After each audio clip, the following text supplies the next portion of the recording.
Hello, everybody.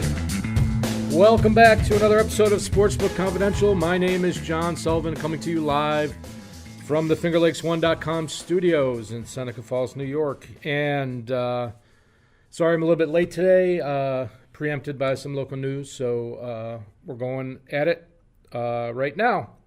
And this little show here is broadcast to help you learn and grow as a sports bettor. And let's get right into it. And as we always do, I will update my bankroll. And I just want to point out I'm wearing my winter shirt, and this is actually my shirt of shame that I wear when things go very bad for me. And I was actually wondering how long it was going to take for a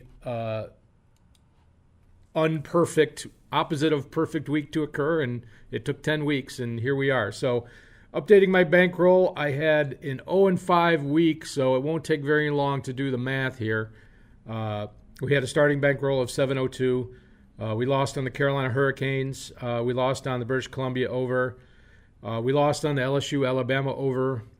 And we lost on the Seattle Seahawks. And the Rams and Saints under, that lost as well. So if you do the math, which is very painful, you come up with a new bankroll of 587, very down from our starting bankroll of 750. You can see how 1 0 for week can really cripple you. So you have to adjust accordingly. And we divide by 30 as we always do. And our new bet size going forward is $19. So that's going to be our new bet size as we place our bets this week. So have an interesting topic to talk about this week, and that is what's a closing line. And we are going to, over the next weeks, we're going to talk about line movements, line shopping.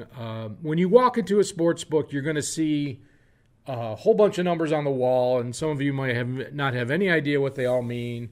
And we've talked a little bit about what those numbers mean, but today we're going to talk about the closing line and how that differentiates from what you see throughout the week. You know, with football, you have the games on the weekends. But when you're talking about college basketball or baseball, you know, the lines are only up for one day. So they can move throughout the day. Anyway, closing line, we're going to start with opening and closing lines. Books release a line as early as the night after the last game played. And, you know, the NFL plays games on Sundays, and sometimes late Sunday night or early Monday morning, they'll have a new line out for the next game coming up the next week. And that line is called the opening line, or an opener for short. And that is the first line the books put out, and it's not always where it ends up. As a matter of fact, it can end up very different. So throughout the day of the week, sports books may move the line. And there are many reasons why a line can move. You know, you can talk about a player suspended, a player's hurt, weather changes, venue changes, coaching changes. Excuse me. They can also move because of the way the betting markets are reacting to the opening line.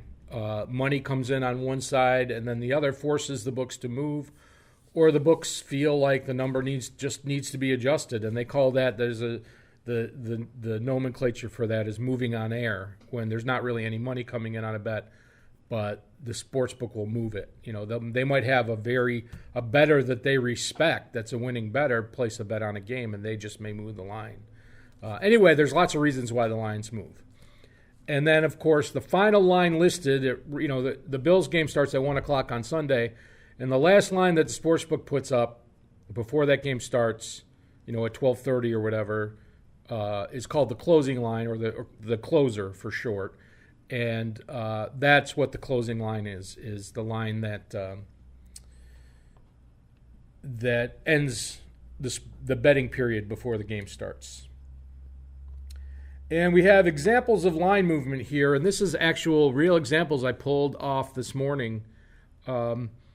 The Redskins and the Buccaneers are playing on Sunday, and on 11-4, this game opened at one sportsbook with Buccaneers favored by 1 point. And then the very next day, it moved to Buccaneers minus 2.5 points. And then the next day after that, it moved to Buccaneers -3. And today is the 9th, I believe, and it's still at the Bucs -3. So what is it going to be on Sunday when the game starts? We don't know yet. Could it be 3.5? Could it move back to 2.5? Could it move to 2? Who knows? We don't know yet. A lot of things can happen between now and then. So, but this is a clear, real-world, current example of the line moving on a game, and this happens with almost every game that has any kind of betting action on it. Obviously NFL is one of the biggest betting markets, so these movements are much more followed and pronounced and covered in the media.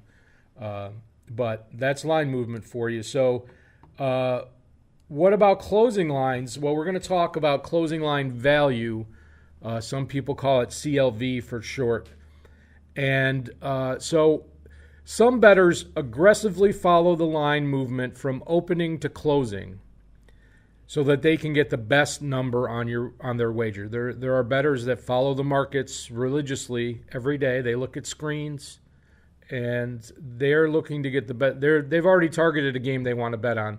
You talk about betting the number and not the team. If they say, I want, the Redskins at pick, at 0. So they're watching the screen to see if that gets to 0 so they can place their bet.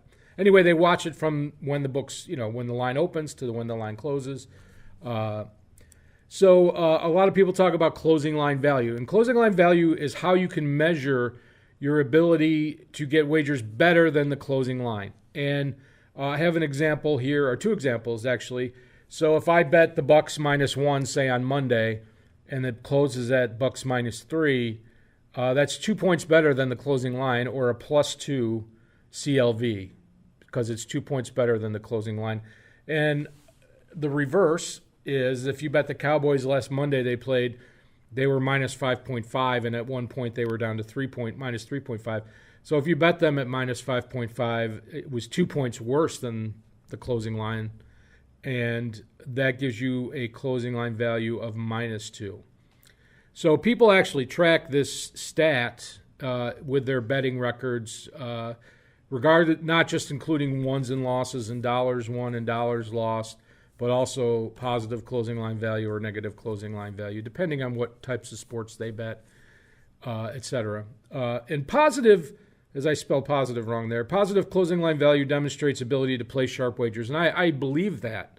But there's one important point to take away from this as we look at closing line value is just because you have a positive CLV does not automatically make you a winning bettor, in my opinion.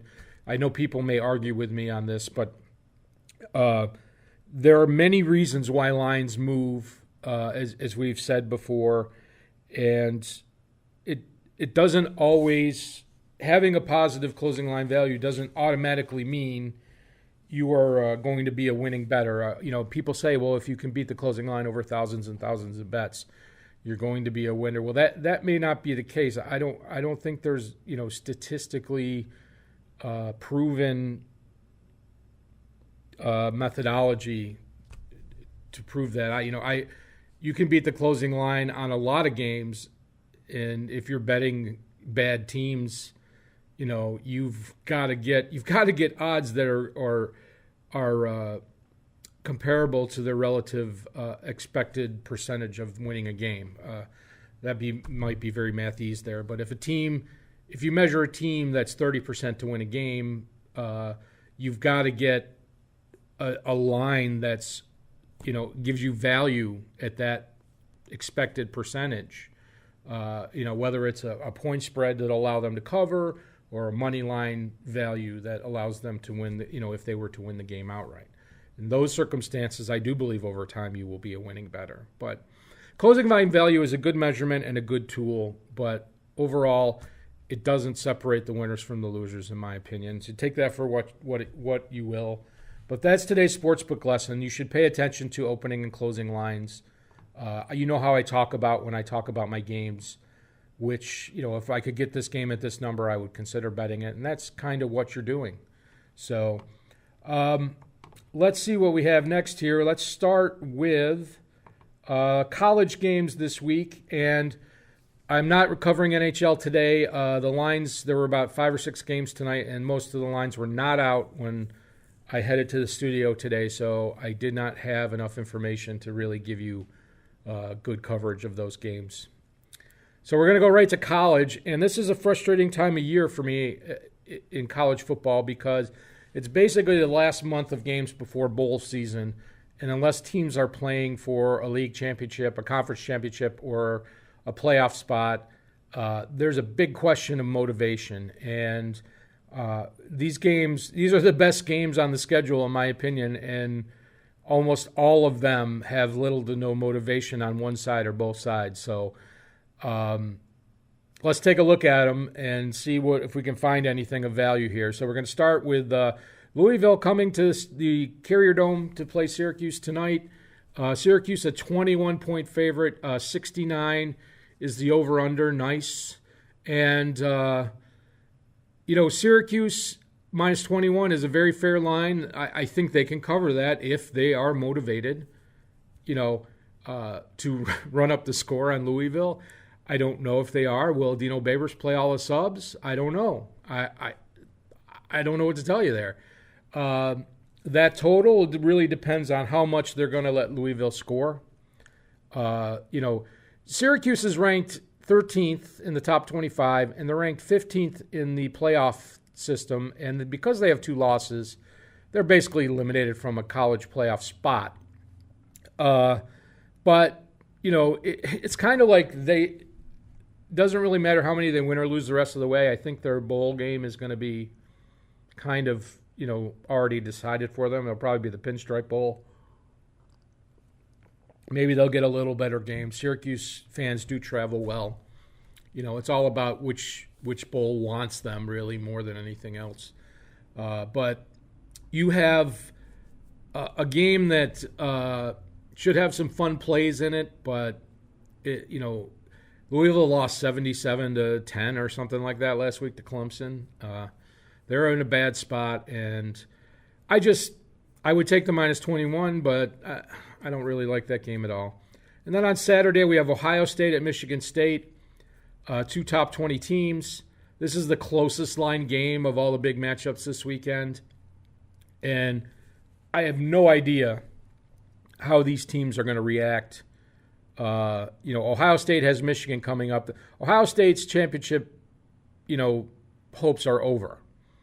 I don't even think they can play in the Big Ten. Even if they beat Michigan, I don't know if they can play in the Big Ten championship game. And then Michigan State has already lost to Michigan. Is that if they played Michigan, I believe already? So, these are 2 teams that want to win, obviously, but there's not. It's kind of going to be one of those things. Who wants it more, and how do you know who wants it more right now? I don't know. 51.5. It seems like the game could go over, assuming there's not bad weather. But once again, not a fan of that game. Mississippi State at number 1 Alabama. Boy, Alabama really impressed last week. I thought that LSU, if they got behind, that they would open up their offense. And it was 16-0 at halftime. And Orgeron, the coach for LSU, he decided that he was going to play field position football and hopefully get a turnover or make it a 1-score game. And before you know it, it was 22 and then 29-0. And they just played the game out. It was very disappointing to me. I had the over there. It didn't have much of a chance. But Mississippi State is supposed to be statistically the best defense in the SEC. We thought LSU was the best defense, and they put up 29 on LSU.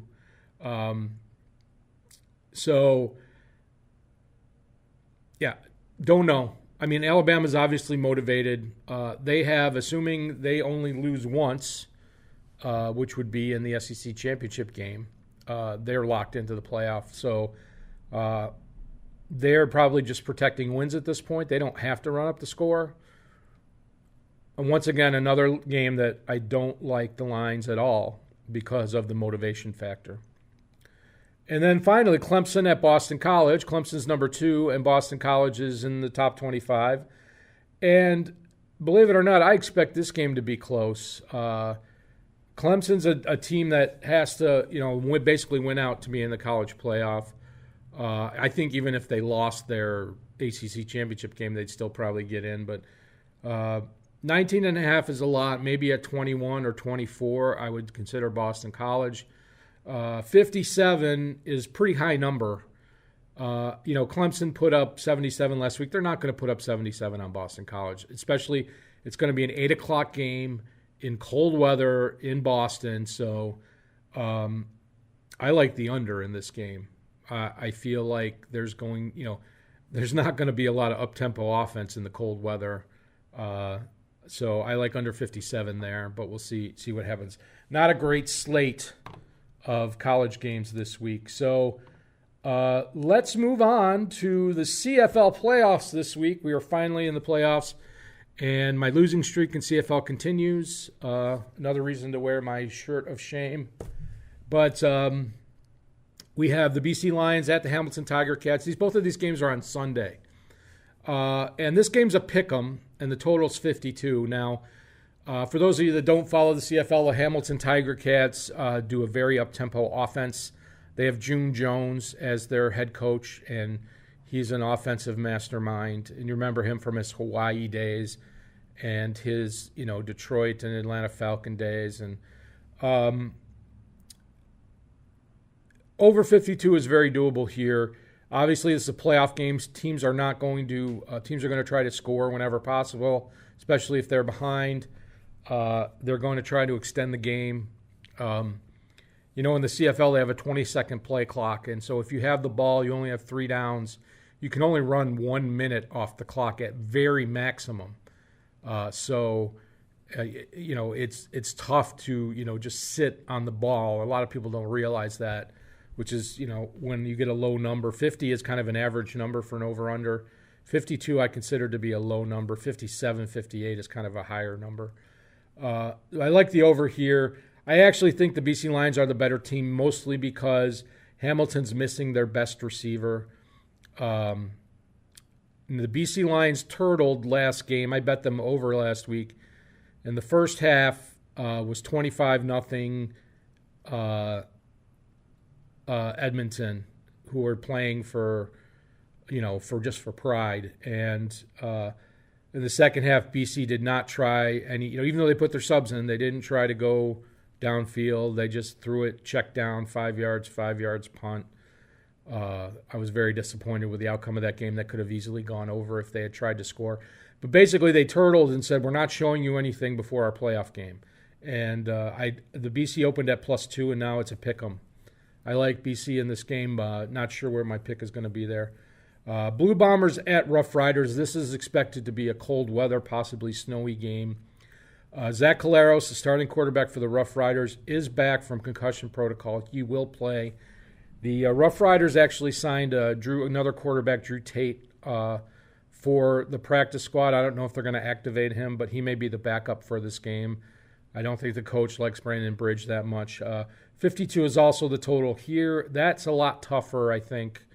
I think the weather's going to be slightly worse in Saskatchewan, and I think that the other two teams are better offensive teams under the circumstances. So I do like the Rough Riders here, -3. They have one of the better, if not the best, defenses in the league. The best defensive player for Winnipeg is out, Adam Big Hill, a linebacker who played the last season and a half or so with the Saints. So I really like the Rough Riders. They have a great home field advantage. They have their best quarterback back, and the Winnipeg best defensive player is out. So that'll be on my plays this week. So let's move on to the week. It's week 10 in the NFL, and I've got 5 games picked out here, including all our local teams. Of course, we have the Bills at the Jets. Battle of the basement on Sunday in New York, or in the Meadowlands, I should say. Jets -7, 36.5. This is about what the total was last week for the Bears and the Jets. And the Bears, of course, got 2 defensive touchdowns against Nathan Peterman. If Nathan Peterman starts again, you got to like the over here. Josh McCown is going to start for the Jets. Sam Darnold is out. He had a walking boot on this week. I don't really know what's wrong with him. But Josh McCown is like, a 14, 15-year NFL veteran, and he had pretty good numbers last year. I think he'll be able to throw the ball without much trouble against the Bills. And because one of their two running backs is out, probably out for the season now, I expect them to throw the ball and exploit the Bills' secondary. The Bills, we don't know who they're going to have at quarterback. If Peterman plays, Josh Allen is an outside chance to play, but if Peterman plays, I like the over even more because he can throw touchdowns, but he also throws interceptions, and that leads to points. So locked in the over on this one. Patriots at Titans. Patriots are 6.5-point favorites. 46.5 is the total. Patriots, I like in this game a lot. The Titans just beat the Dallas Cowboys on Monday night and made the Cowboys look awful, but the Titans have been pretty consistently awful all season. I feel like the Patriots will be prepared for this game, and I don't know about the total here, but I feel like the Patriots can win by 7. Not a lot of faith in the Titans and in their coaching. Mariota, he has these moments of brilliance, and then he'll make an amazing throw, and then he'll make a horrible throw. His consistency's been a problem throughout his career, and he's had trouble with his health, and he wears that weird glove on his hand, on his throwing hand. I don't know what the deal is there, but he had nerve damage, I guess. So you got to like the Patriots here. Chargers at the Raiders. The Chargers have been my nemesis this year. They're 6-2 now, looking at a playoff spot. And then the Raiders got crushed by the 49ers 34-3 last week. And so you're thinking, oh, geez, the Chargers should roll here. Well, it's a division game, home game for Oakland. They're not going to be as horrible as they were last week every week. 49ers actually have an average to above average defense. I just expected the game to be a lot closer. You don't usually expect a third-string quarterback to come in and have, virtually a record-setting opening performance with a perfect passer rating. So I like the Raiders plus 10 here. I might wait to see if it goes to 11, 10.5. 10.5 is so much more important a number than 10.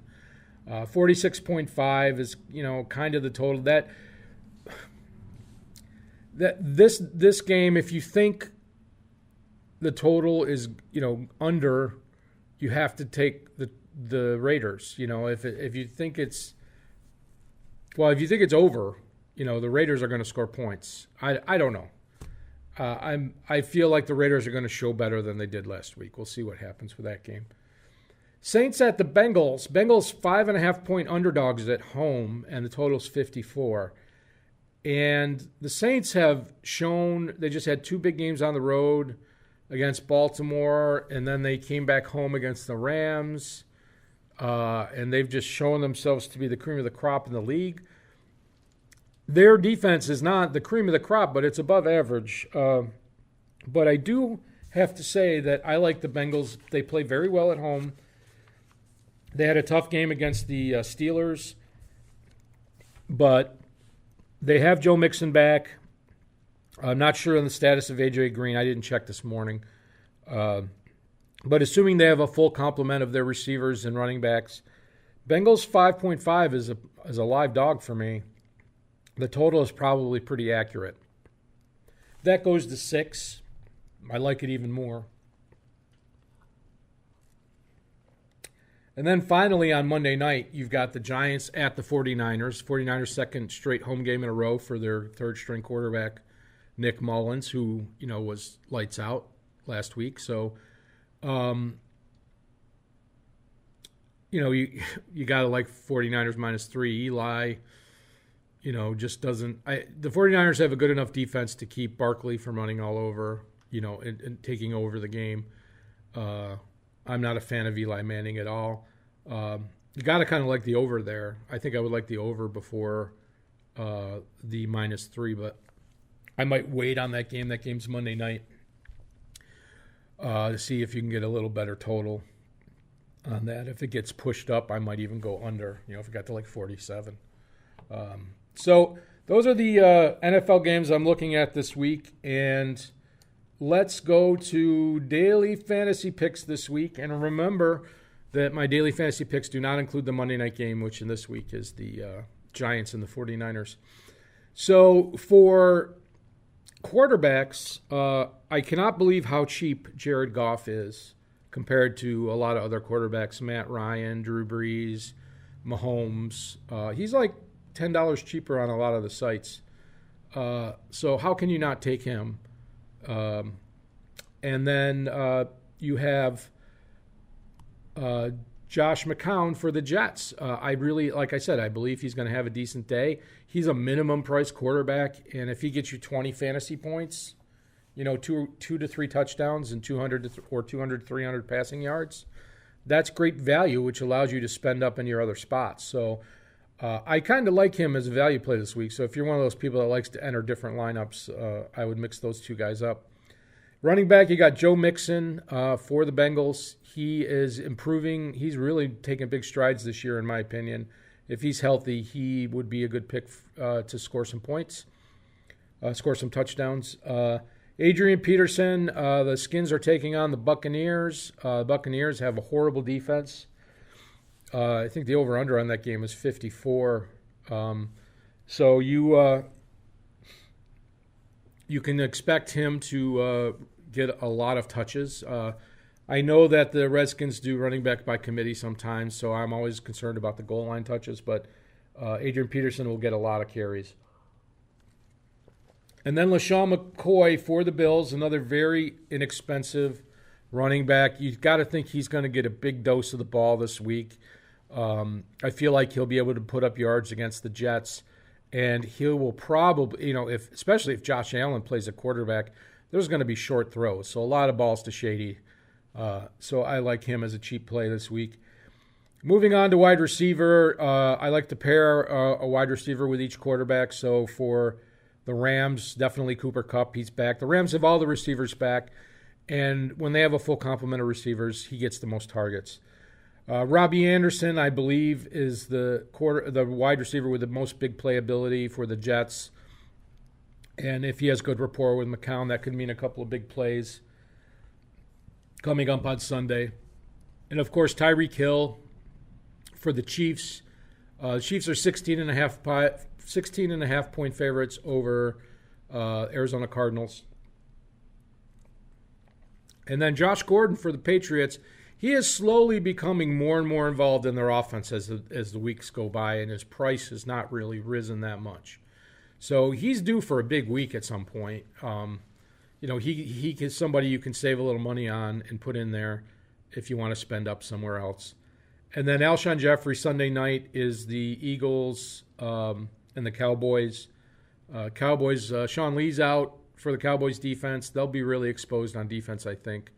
Whether or not they can stay with the Eagles have not really been able to shut anybody down with their defense. So it could be a high-scoring game, but I like Alshon Jeffrey in that spot. And then for tight end, you got Jimmy Graham. The Packers are playing Miami. He may want to have a big, glory day against his, he was from University of Miami, even though the game's in Green Bay. But I look for him to get the ball a little more than usual. He does get red zone targets. And then Jared Cook for the Raiders. They won't be as bad as they were last week. Hopefully that team is just not quit on the coach, and they will try to score some points. Chargers-Raiders games are always very close historically. Obviously year to year the personnel is very different, but he's been their best receiving option, especially now that Amari Cooper is gone. And then for defense, I'm picking the Falcons, believe it or not, out of all the teams. I always like to pick an underpriced defense, which allows you to put studs in at other spots. They are playing the Browns, and the Browns are in a huge transition with the change of coaches, and I can easily see them getting a couple of turnovers in this game, and defensive touchdowns is what really wins you your fantasy games. It gives you that extra 6 points here or there, and that is where I'm going that week. So those are the fantasy picks, and I'm going to give you my picks for the week. We have on Saturday Clemson and Boston College under 57. Like I said, night game, cold weather, decent defense. Under, that says under to me. Rough Riders -3 on Sunday. Rider Nation will be in full effect. CFL playoffs are fun. If you're looking for a fun game on Sunday, I think both of the games are in the afternoon. Check one of them out. Bills-Jets. See, if you don't want to watch the Bills-Jets, you can watch the CFL playoffs. Bills-Jets over 36.5, -106. I feel like almost any NFL game that's, over-under is 36-ish. You're playing the over, as long as it's not in a typhoon or something. Patriots -6.5 against the Titans. And finally, the Raiders +10, holding my nose a little bit on that one. But I feel like that will be a competitive divisional game. So that's going to do it for us. Thank you very much for watching. Hopefully I don't have my shirt of shame on next week. And I'm going to play the outro music for you. And we'll call it a day. And thank you very much for watching, and I hope we get some winners soon here. Take care.